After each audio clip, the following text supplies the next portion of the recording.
چیه؟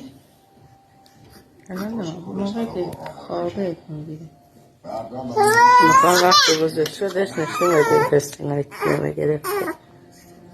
این جدی میخوای این کارو بکنی درسته؟ میدونی چقدر جدیه؟ ها؟ تا حالا تو عمرم اینقدر جدی نبودم. اینو بهت ثابت از یه چیزی کاملا مطمئنم. صندلی هم میگردی پیش نوش جون. نه خیرم اصلا هم اینجوری ها نیست. من فهمیدم سوزان خانم که بین تو رسول یه چیزی که شده بود نمیشه گفت یکم از هم دیگه خوشتون اومده. من از حسودی هرچی داشتم میترکیدم که نگو بابا داشتم خمیرسه میگیشم میدونی از خواب قفلت بیدار شدن گفتم عاکف بدون سوزان چاپ نمیاره. برخالی جان بفرست. بعدشم پرنسس تصمیم گرفتم که از نروشی جدا بشم. باشه نگاش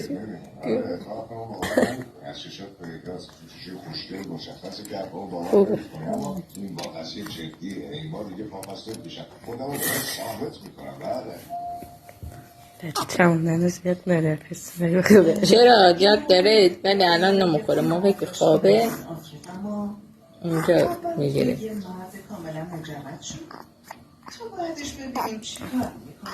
بعد از این جدیدی ها میگرفتیم چون شب خوره اونجا میفته.